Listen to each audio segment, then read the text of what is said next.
Sou bom pastor, ovelhas guardarei, não tenho outro ofício nem terei.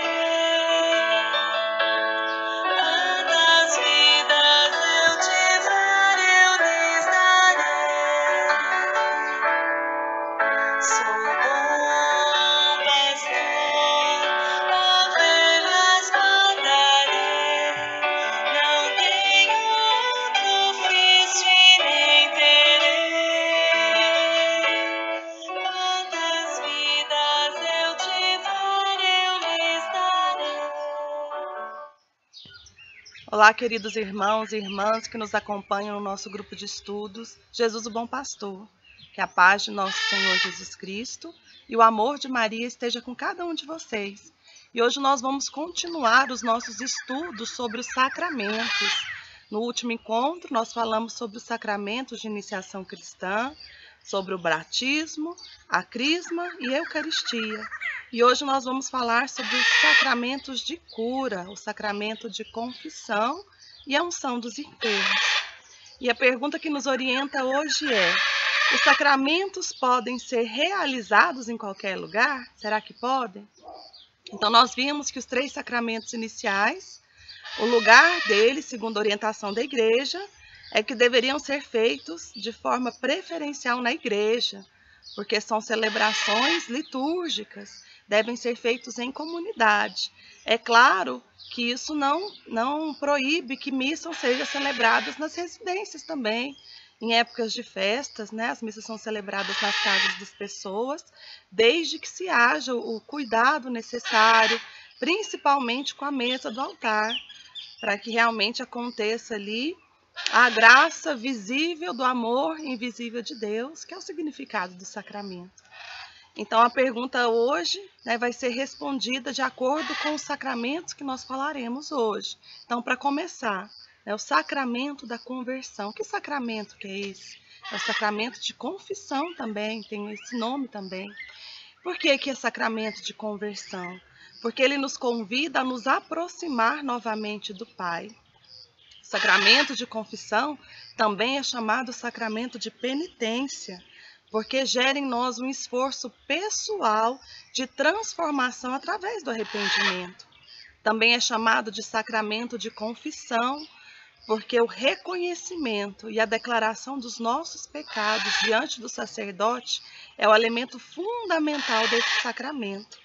Chamado também sacramento de reconciliação, porque nós, pecadores, temos acesso ao amor infinito de Deus, que cura, que perdoa, que nos reconcilia com Ele, e através da absolvição do sacerdote. Então, com o batismo, nós somos purificados, tanto do pecado original, quanto do pecado pessoal de cada um. Lembrando que o pecado original é aquele que nós herdamos de Adão e Eva.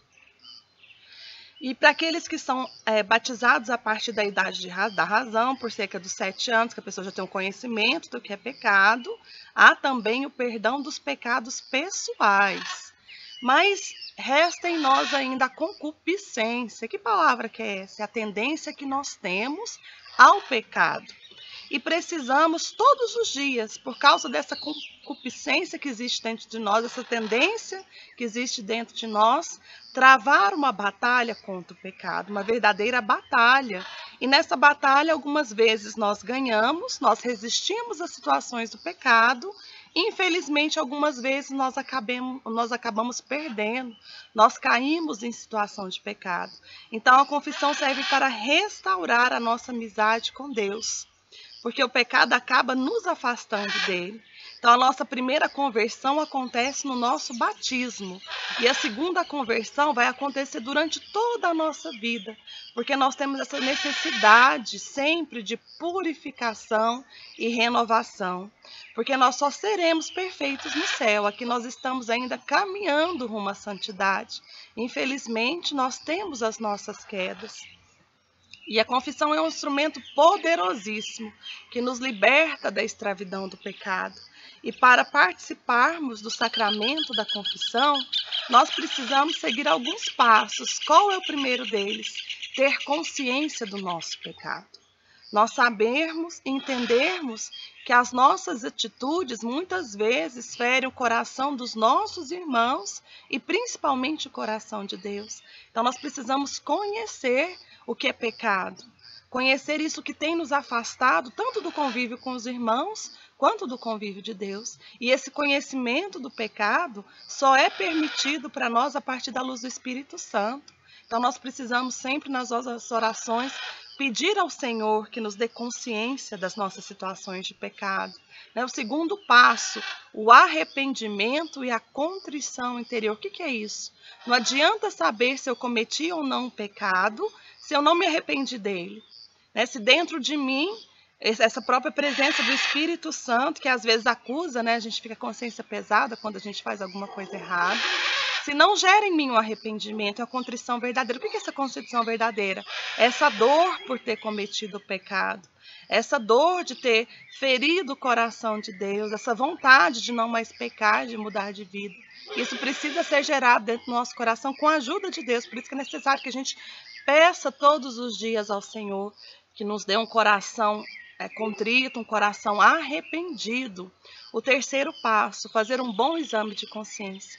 É impossível a gente se confessar sem antes ter feito um bom exame de consciência, pedindo mais uma vez a ação do Espírito Santo que nos ilumine, para que nós possamos enxergar na nossa vida o que precisa ser transformado, para que nós possamos a cada dia mais nos configurar a Jesus, sermos mais parecidos com Ele. Então, ajuda muito quando a gente vai confessar, fazer um bom exame de consciência. Eu vou deixar depois nos comentários do vídeo um modelo sobre esse exame de consciência, que ajuda-nos a lembrar das situações de pecado da nossa vida. E não é feiura nenhum levar por escrito. Há 25 anos que todas as vezes que eu vou confessar, eu levo meu papel, porque é muito fácil esquecer. Tem pessoas que às vezes ficam aflitas, ficam angustiadas na hora da confissão, preocupadas. E isso é um prato cheio para que a gente possa esquecer os pecados. Então, para que isso não aconteça, que a gente faça antes um bom exame de consciência, leia a Bíblia, esteja em oração, peça para realmente Jesus tocar no nosso coração o que precisa ser transformado na nossa vida. E a partir daí, então, a gente segue para o quarto passo, que é a confissão em si. Então, ter muito cuidado, que a confissão não é hora de bater papo com o sacerdote, não é hora de pedir orientação. Nós estamos ali para falar os nossos pecados, para contar o que nós fizemos, que desagradou o irmão, que desagradou a Deus, aquilo que precisa ser realmente falado para ser curado. É igual a gente no consultório médico, se a gente não fala qual é a doença, é impossível que o médico nos dê a possibilidade de cura. Então nós precisamos chegar ao confessionário em frente ao nosso padre e realmente confessar todos os nossos pecados, da forma muito tranquila, sabendo que ali ele não está para nos acusar, não. Ele está para acolher, ele está para realmente na pessoa de Jesus nos receber de volta. Nos receber a comunhão com Deus e também com a igreja.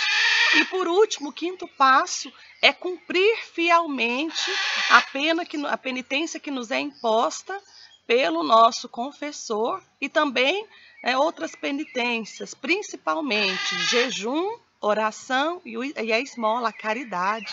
Então, no final da nossa confissão, quando o confessor nos der a penitência, que a gente busque o mais rápido fazer aquela penitência. Às vezes é rezar um terço em família, ou às vezes ficar um pouco diante do Santíssimo, que a gente busque logo fazer essa penitência. Qual o sentido da penitência? É que a gente tome consciência, e com essa vida de oração, que essas pequenas atitudes nós possamos mais ter essa consciência de filhos de Deus para seguir um caminho diferente dessa vez. E que a gente continue nesse estado de graça, quando a gente se confessa, que eles são apagados os nossos pecados, que a gente continue a se manter, a tentar ao máximo resistir. Tentar não, essa palavra é muito, muito complicada, Às vezes, diante de qualquer dificuldade, a gente deixa de tentar. Então, fazer o máximo dentro de nós, para que a gente possa, a cada dia, buscar realmente a santidade. E é conveniente que nós confessemos tanto os pecados mortais, que são aqueles relacionados aos 10 mandamentos, quanto os pecados veniais. Por quê? Porque isso gera em nós a conversão, essa transformação. A gente vai começar a observar em nós esses maus costumes, que são os pecados veniais, e vamos também tirando das nossas vidas, para que seja mais ainda coerente com aquilo que Deus manda de nós. Se a gente fica relaxado no pecado venial, de repente a gente, sem ver também, está praticando um pecado mortal e muitas vezes não está nem se dando conta. Então, vou dar alguns exemplos de pecado venial. Às vezes, assim, perdi a paciência com a minha família, dei uma má resposta, falei uma mentira por conveniência. Então, alguns pecados veniais que a gente, infelizmente, acaba cometendo, é bom também que a gente se confesse, é um exercício para que a gente melhore como pessoas. Então, a gente precisa saber, né, que a confissão é uma graça muito grande que Deus dá para nós. Quantas vezes, às vezes por uma formação errada na catequese, a gente tem medo da confissão, tem medo que o padre vai falar para nós. Não. Naquele momento, como eu falei antes, Ele é Jesus na nossa vida. Ele está ali para acolher, né, nos nossos pecados, nas nossas dificuldades e para restaurar a nossa ligação com o céu e com a igreja na terra. Então a gente fica muito tranquilo. Eu gosto muito de falar para os meus filhos que é com certeza aquilo que a gente fala para o padre, os nossos pecados, ele já escutou de várias pessoas, não somos só nós pecadores, né? Nós somos todos pecadores. Então que a gente peça ao Senhor que nos dê essa graça de ver a confissão realmente como presente de Deus nas nossas vidas. E a gente vai fazer a leitura agora da Sagrada Escritura, da parte quando fala, no Evangelho de João, quando fala sobre a confissão. Disse-lhe Jesus: a paz esteja convosco. Como um Pai me enviou, assim também eu vos envio a vós. Depois dessas palavras, soprou sobre eles, dizendo-lhe: recebei o Espírito Santo. Aqueles a quem perdoardes os pecados, lhes serão perdoados. Aqueles a quem o retiverdes, lhes serão retidos. Então, o próprio Jesus presenteia os seus apóstolos com esse dom. Aqueles a quem perdoares os pecados serão perdoados. Então, aqui a gente vê a instituição da confissão. Como é necessário a gente buscar essa graça, porque aquilo que é perdoado aqui na terra pelos sacerdotes é apagado também nos céus. Quantos padres exorcistas falam isso? Que durante o processo de exorcismo, muitas vezes o próprio demônio já declarou isso, que aquele pecado que foi confessado aqui na terra, Deus não se lembra mais dele. Não é motivo de acusação para nós quando chegarmos essa hora do encontro com Deus, a hora da nossa morte. Então, que a gente busque mais a confissão nas nossas vidas. Não só uma vez no ano, como é mandamento da igreja, pelo menos uma vez ao ano, é muito pouco. Se a gente deixar para confessar uma vez no ano, a gente nem lembra mais dos pecados. Então, que seja algo mais comum nas nossas vidas, que nós busquemos mais de pelo menos um mês, no máximo de 2 em 2 meses, buscar o sacramento da confissão, para que a gente possa realmente fazer uma confissão bem feita. E agora nós vamos ler no Código de Direito Canônico algumas orientações relacionadas ao sacramento da confissão. No sacramento da penitência, os fiéis que confessam seus pecados ao ministro legítimo, arrependidos e com propósito de se emendarem, alcançam de Deus, mediante a absolvição dada pelo ministro, o perdão dos pecados cometidos após o batismo, e ao mesmo tempo se reconciliam com a igreja, a qual feriram pelo pecado. A confissão individual e íntegra e a absolvição constituem um único modo ordinário com o qual o fiel consciente de pecado grave se reconcilia com Deus e com a igreja, e somente a impossibilidade física ou moral escusa de tal confissão.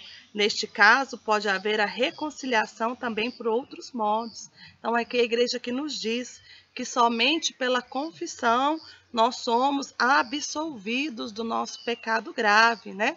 Em casos que a gente vai ver mais lá na frente, essa confissão dos pecados graves podem ser feitas de outro modo, mas isso é de forma extraordinária. Mais uma orientação da igreja. O lugar próprio para ouvir confissões é a igreja ou oratório. Não se ouçam confissões fora do confessionário, a não ser por justa causa. Então, de preferência, mais uma vez, na igreja, por ser sacramento, sinal visível da graça invisível de Deus, é necessário que sejam feitos na igreja. Mas quantas vezes a gente participa de encontros, de formações, que algum padre vai para atender confissão e é feito, às vezes, num sítio, alguma casa, não tem problema, mas que de preferência seja feito na igreja. O ministro do sacramento da penitência é somente o sacerdote. Então, quem pode escutar a nossa confissão é somente o sacerdote, o padre ou o bispo. Qualquer sacerdote, mesmo que não tenha faculdade de ouvir confissões, absolve válida e licitamente de qualquer censura e de qualquer pecado, qualquer penitente em perigo de morte, mesmo que esteja presente um sacerdote aprovado. O que é isso? Qualquer padre, né, ao ser consagrado padre, algum tempo depois ele recebe o ministério da confissão. O bispo, né, dá para ele esse ministério de ouvir confissões. Às vezes não acontece de forma automática, às vezes demora um pouquinho. Mas em situação de perigo de morte, de um penitente, de um pecador, de uma pessoa que precisa confessar e está em perigo de morte, qualquer padre, às vezes está recém-ordenado, não tem ainda esse ministério de atender confissões, ele pode sim atender uma pessoa em risco de morte. O sigilo sacramental é inviolável, por isso é absolutamente lícito ao confessor de alguma forma atrair o penitente, por palavras ou de qualquer outro modo, ou qualquer que seja a causa. Ou então, nós precisamos ficar tranquilos, a nossa confissão é inviolável. É proibido de passar isso para frente, de contar para alguém o que a gente falou em confissão. Isso é uma forma de nos guardar. É absolutamente proibido ao confessor o uso com agravante do penitente de conhecimento adquirido por meio da confissão, mesmo sem perigo algum de revelação do sigilo. O que significa isso? Às vezes, a gente conta um pecado grave muito sério na confissão e mesmo assim, o padre, né, a pessoa, o sacerdote que nos atendeu, ele não pode usar esse pecado contra nós. Por exemplo, querendo nos afastar de algum ministério, de alguma coisa da igreja, nos negar algum sacramento, não pode. Tudo aquilo que é falado na confissão não pode ser usado contra nós. Em caso de urgente necessidade, qualquer confessor tem a obrigação de ouvir a confissão do fiel, em perigo de morte, qualquer sacerdote. Nós já explicamos anteriormente essa cláusula. Quem pode receber o sacramento? Todo fiel, depois de ter chegado à idade da discrição, é obrigado a confessar fielmente seus pecados graves, pelo menos uma vez por ano. Então, vamos lá. Todos nós, a partir dos 7 anos, da idade da razão, precisamos confessar. Aqui a igreja coloca o mínimo, 1 ano, mas a gente sabe que isso é insuficiente, né? Que seja mais vezes durante o ano. Lembrando que é preciso seguir aqueles 5 passos que eu falei anteriormente. Lembra que a gente precisa estar arrependido, ter consciência do pecado, estar arrependido, fazer um bom exame de consciência, confessar e, por último, seguir a penitência que nos foi pedida pelo sacerdote. Lembrando que pessoas que estão em situação grave de pecado, como eu falei antes, quanto os 10 mandamentos, não entram nessa cláusula. Por quê? Vão continuar. Por exemplo, uma pessoa que está em pecado grave, que sabe que vai continuar nesse pecado grave, ela não pode confessar, porque não teve arrependimento. Um exemplo, uma pessoa que vive uma vida sexual fora do casamento, está em pecado grave. Então, se ela não vai parar com aquilo, não tem como ela confessar, porque ela não está arrependido e não tem uma contrição verdadeira, essa vontade de mudar de vida. Então, por isso que não se busca o sacramento da confissão.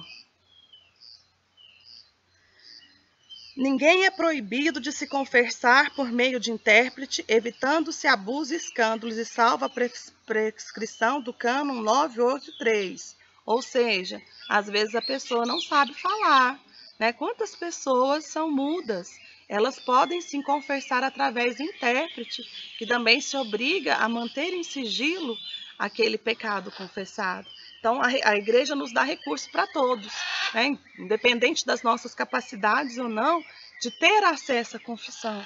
Então nós podemos e precisamos e temos que ter a consciência da importância da confissão nas nossas vidas para nos restaurar na busca pela santidade. É impossível buscar a santidade sem confissão, né? Sem deixar de lado, deixar para trás as situações de pecado na nossa vida.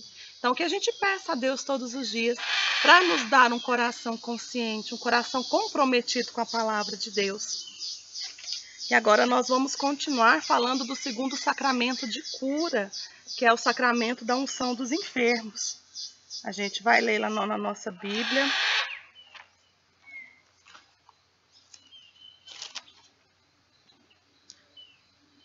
No livro de Tiago, no capítulo 5. Alguém entre vós está triste? Reze. Está alegre? Cante. Está alguém enfermo? Chame os sacerdotes da igreja, e estes façam oração sobre ele, ungindo com óleo em nome do Senhor. A oração da fé salvará o enfermo, e o Senhor restabelecerá. Se ele cometeu pecados, lhe serão perdoados. Confessai os vossos pecados uns aos outros e orai um pelos outros para serem curados. Então aqui a gente vê, além do sacramento da unção dos enfermos, uma confirmação também da necessidade de confissão, mostrando tanto um quanto outro sacramento é cura na nossa vida, cura para a nossa situação de pecado. E infelizmente a doença, o sofrimento fazem parte da vida humana. E Jesus é solidário também conosco. A enfermidade pode nos levar por dois caminhos diferentes. Às vezes nos leva ao desespero e outras vezes nos leva ao amadurecimento na fé. E esse amadurecimento que nos faz retornar muitas vezes a Deus. Então a enfermidade acaba sendo uma consequência do pecado, não só o pecado pessoal, mas aquele pecado que entrou no mundo através da desobediência do primeiro homem, da primeira mulher. E através da paixão e da morte de Jesus, ele deu para nós um novo sentido ao sofrimento. Agora nós precisamos aprender a unir o nosso sofrimento ao sofrimento de Cristo e a cada vez nos configurarmos. O que é configurar? Nos tornar cada dia mais semelhantes a Ele. E para alcançar a salvação, assim como Jesus, nós precisamos passar pelas enfermidades, pelas dificuldades, pelas doenças, infelizmente fazem parte dessa vida humana. E a igreja recebeu de Jesus a missão de curar os enfermos, através do cuidado pelos doentes e também pela oração de intercessão por eles. E a unção dos enfermos é um sacramento destinado tanto a confortar aqueles que são provados pela enfermidade, como pela idade avançada. E tem alguns efeitos o sacramento da unção dos enfermos. Quais são eles? O primeiro, união do doente com a paixão de Cristo para o seu próprio bem, também por toda a igreja. Nós nos unimos à paixão do Cristo, nós nos sacrificamos com a paixão de Cristo para o nosso próprio bem e pelo bem da igreja. Então nós precisamos, em situação de doença, de enfermidade, Senhor, eu uno o meu sacrifício, o meu sofrimento ao teu sofrimento pela salvação de toda a igreja. Então tem essa consciência que participando do sofrimento de Jesus, nós unidos na cruz também somos capazes, né, de aproveitar esse sofrimento para a salvação nossa, para a salvação de todos, sem murmurar, né, tendo aquela certeza de que Jesus se compadece de nós, está conosco naquele momento.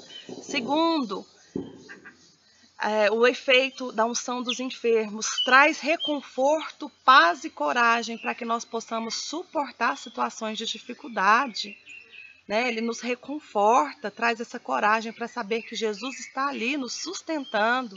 Terceiro, ela é capaz de perdoar os pecados para aqueles que não podem obter através da confissão. Ou seja, uma pessoa é católica, é praticante, às vezes está na situação de doença, encontra-se ali entubada, encontra-se ali em coma, desacordada. Se ela recebe a unção dos enfermos, naquele momento é perdoado os pecados, porque ela não tem condição de pedir a confissão. Então a unção dos enfermos também tem esse propósito aqui, assim como estava escrito na passagem.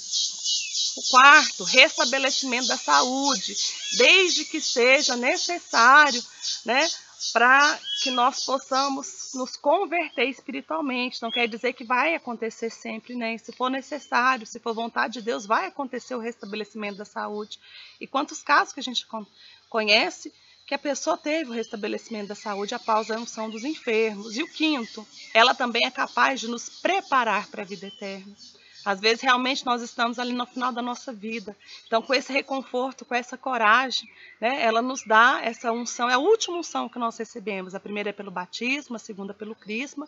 Então, nessa unção dos enfermos, quando estamos realmente próximos à morte, é a última unção que nos prepara para essa travessia para a vida eterna. Então, que nós possamos agora ler no Código de Direito Canônico algumas orientações a respeito da unção dos enfermos. Quem é o ministro da unção dos enfermos? É todo sacerdote, somente ele, que pode administrar validamente a unção dos enfermos. Então, somente o sacerdote pode administrar. A unção dos enfermos pode ser administrada ao fiel que, tendo atingido o uso da ração, começa a estar em perigo de morte por motivo de doença ou velhice. Ou seja, vamos participar de alguma cirurgia, né, que traz para nós risco de morte, que provém de alguma doença, não cirurgia estética, né? A gente tem que ter essa consciência. Quando a gente vai participar, vai realizar alguma cirurgia, nós temos direito à unção dos enfermos, só que a gente peça ao sacerdote que nos dê a unção dos enfermos. Pode-se repetir esse sacramento se o doente, depois de ter convalescido, recair em doença grave, ou durante a mesma enfermidade, se o perigo se agravar. Ou seja, não tem limites o sacramento da unção dos enfermos. Se a pessoa não melhorar, pode receber novamente. Se voltar a piorar depois que melhorou, também pode receber novamente. Na dúvida se o doente já atingiu o uso da razão ou se está em perigo de morte, administre esse sacramento. Ou seja, às vezes a pessoa, igual eu falei antes, está entubada, não tem consciência, se a gente não sabe, né, se ela está no uso da razão ou se ela está realmente viva, porque pode estar em coma, a gente administra também a unção dos enfermos, a gente chama na nossa família sacerdote para administrar nos nossos entes queridos católicos essa unção dos enfermos. Administre esse sacramento aos doentes que ao menos implicitamente o pediram quando estavam no uso de suas faculdades. Ou seja, não adianta a gente pedir para os nossos entes queridos a unção dos enfermos se eles nunca procuraram a igreja, se não tem vida da igreja. Então, que eles tenham, pelo menos implicitamente, a demonstrar alguma vez na vida, né, se importar, valorizar, querer a unção dos enfermos. Não se administra a unção dos enfermos ao que perseverarem obstinadamente em pecado grave e manifesto. Ou seja, se a pessoa persevera dentre os 10 mandamentos, ali, situação de pecado, qualquer um deles, que não se administre também a unção dos enfermos. Então, que a gente tenha também essa consciência dessa outra graça, que é a unção dos enfermos nas nossas vidas, que a gente se preocupe com as pessoas, né, que estão em situação de velhice avançada, ou que estão em situação de doença na nossa casa, para que possam ter acesso a essa graça de Deus nas nossas vidas. Espero ter contribuído um pouco para essa nossa partilha. Mais uma vez, né, os lugares dos sacramentos são sempre preferencialmente a igreja, durante a Santa Missa, porque são graça manifesta de Deus na nossa vida. E que a gente possa, né, respeitar, porque são celebrações litúrgicas, precisam da participação da comunidade, que alimenta junto do corpo de Deus, que através dos sacramentos também se santifica, observando a graça de Deus ser estendida em seus membros. Então, que a gente possa participar mais dos sacramentos na nossa comunidade, que nós possamos buscar para nós e para os nossos familiares os sacramentos, a graça de Deus para a nossa vida. Eu te desejo uma ótima semana, que a paz de Jesus esteja com cada um de vocês e que nós possamos ser todos selados e abençoados, em nome de um Deus que é Pai, Filho e Espírito Santo. Amém.